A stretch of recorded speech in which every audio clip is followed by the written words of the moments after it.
आदाब। मैं फ़ारूक खान, संपादक इकरा पत्रिका। थार न्यूज़ इकरा पत्रिका के यूट्यूब चैनल में आपका स्वागत है, आपका इस्तकबाल है।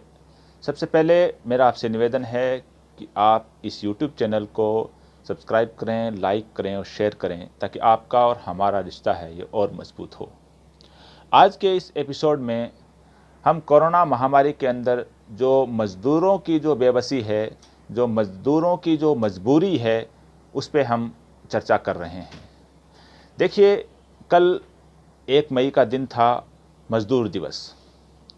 और मज़दूर दिवस के अंदर भारतीय मज़दूरों के अंदर जो पीड़ा थी, वैसे तो मज़दूरों में पीड़ा होती है, लेकिन इस कोरोना महामारी के लॉकडाउन में एक विशेष पीड़ा है, और ऐसी पीड़ा शायद कभी हमारे इतिहास में नहीं रही।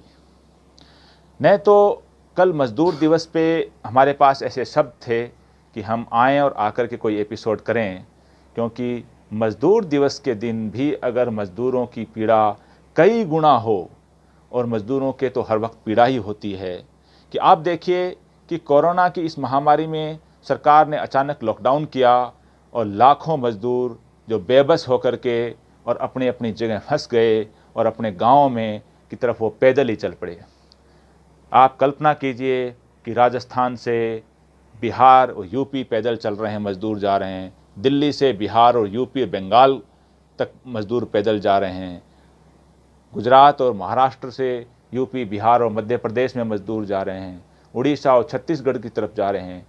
चेन्नई और तेलंगाना से मज़दूर हैं, छत्तीसगढ़ आ रहे हैं। रास्ते में उनकी हालत देखिए कि किसी के पीठ के ऊपर उसकी माँ है, किसी के कंधे पे उसकी बीवी है, किसी के कंधे पे 2 बच्चे हैं, किसी के जो सर पे उसका बोरिया बिस्तर है, और 1000, 500, 800, 1500 किलोमीटर पैदल चलने के लिए भारत का मजदूर हुआ।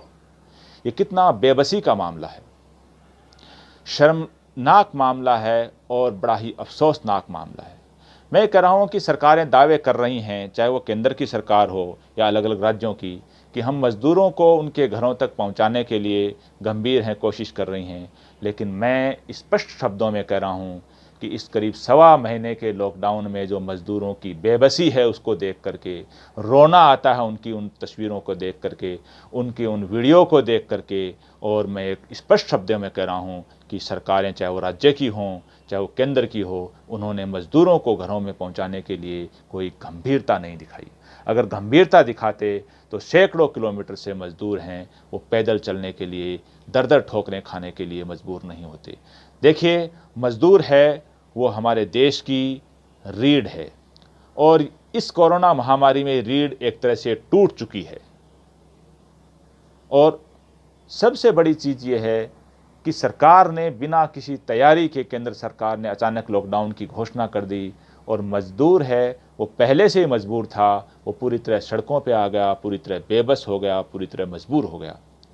अब कहीं सरकारों ने बसों के ज़रिए, कहीं ट्रेन के ज़रिए इधर उधर मज़दूरों को भेजने की कोशिश कर रहे हैं, लेकिन इस 1.25 महीने में मज़दूर जो दुखी हुआ है, आप देखिए, सरकार है वो विदेशों में जो भारत के लोग हैं, चाहे ईरान थे, चाहे चाइना में थे, चाहे और किसी कंट्री में थे, उनको इस कोरोना की पीड़ा में विदेशों से हवाई जहाज़ में बिठा करके सरकार ला रही है, और सरकार लाई है।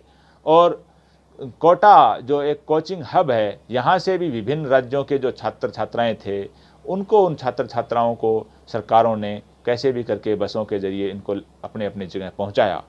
लेकिन इन मज़दूरों को कोई पहुंचाने वाला इस 1.25 महीने में नहीं मिला। कहीं छोटी मोटी अगर बसों के ज़रिए पहुंचाया भी गया या पहुंचाया भी जा रहा है, तो उस हिसाब से नहीं कि जैसी इनकी पीड़ा है। क्यों? क्योंकि बेचारे अनपढ़ हैं, क्योंकि बेचारे कम पढ़े लिखे हैं, क्योंकि बेचारे गरीब हैं, क्योंकि बेचारे बेबस हैं। सबसे बड़ी चीज़ है कि यही मज़दूर थे जिन्होंने, और मैं तो कह रहा हूँ अधिकतर ने, अप्रैल मई 2019 के लोकसभा चुनाव में वोट दे करके वर्तमान प्रधानमंत्री नरेंद्र मोदी को दोबारा प्रधानमंत्री बनाया। यही वो मज़दूर हैं जिन्होंने अपने अपने राज्य विधानसभा चुनाव में सत्ताधारी पार्टी को वोट दे करके वहाँ जो मुख्यमंत्री बैठे हैं, चाहे राजस्थान के हों, चाहे उत्तर प्रदेश के हों, चाहे दिल्ली के मुख्यमंत्री हों, चाहे बिहार के हों, चाहे गुजरात के हों, चाहे महाराष्ट्र के हों, उन तमाम मुख्यमंत्रियों को भी अपना वोट दे करके इन्होंने ही सत्ता की कुर्सी पे बैठाया है। लेकिन आज ये पूरी तरह बेबस हैं। ये मैं कह रहा हूँ कि हमारा देश, हमारे देश की जो लोकतांत्रिक व्यवस्था है, इसको विश्व का सबसे बड़ा लोकतंत्र कहा जाता है और कहना भी चाहिए। लेकिन इस विश्व के सबसे बड़े लोकतंत्र में आज जो मजदूर तबका है, जो एक बहुसंख्यक तबका है, वो पूरी तरह से मजबूर और बेबस हो चुका है।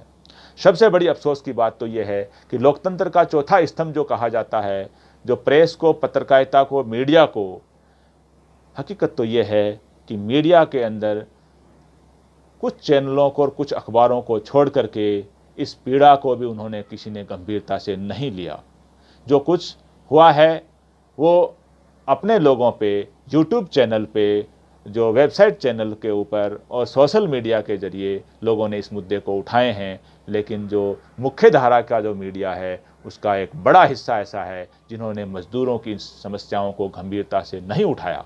अगर हर मीडिया हाउस, हर पत्रकार, हर विपक्षी पार्टी का नेता बड़ी गंभीरता से इस विषय को उठाता, तो ऐसा नहीं है कि केंद्र और राज्य सरकारें मजबूर नहीं होती। और जिस तरह से विदेशी जो भारत में विदेश के लोग थे उनको लाए गए, या जो कोटा से छात्र छात्राओं को अपने अपने जगह भेजा गया, वैसे इन मजदूरों को भी अभी तक भेजा जा सकता था। लेकिन ये तो बेचारे मजदूर हैं, ये तो बेचारे मजबूर हैं, ये तो बेचारे गरीब हैं, ये तो कम पढ़े लिखे हैं। यही वजह रही कि आज ये बेबस हैं और आज भी 1.25 महीने बाद ये सैकड़ों किलोमीटर पैदल चलने के लिए मजबूर हैं और चल रहे हैं। बड़ी दर्दनाक वीडियो हैं ऐसी, बड़ी दर्दनाक फ़ोटो हैं जो देखना और उनको बड़ी पीड़ा होती है। आज के एपिसोड में बस इतना ही, और एक निवेदन कि खुदा के वास्ते, उस ईश्वर के वास्ते जिसमें आपका विश्वास है, तमाम मुख्यमंत्रियों से, प्रधानमंत्री से, केंद्र सरकार के हर मंत्री से, बड़े बड़े अफसरों से, कि तुरंत प्रभाव से, शीघ्रता से, और इनको पूरी तरह से, इनको जहाँ जाना चाहिए, इन मजदूरों को ट्रेनों से, बसों से कैसे भी करके भिजवा दीजिए। ये भारत के नागरिक हैं, ये भारत के वोटर हैं, और ये आज मजबूर होकर रोड पे पैदल चलने के लिए मजबूर हैं। इसी के साथ आज के एपिसोड में इतना ही। जय हिंद, जय भारत।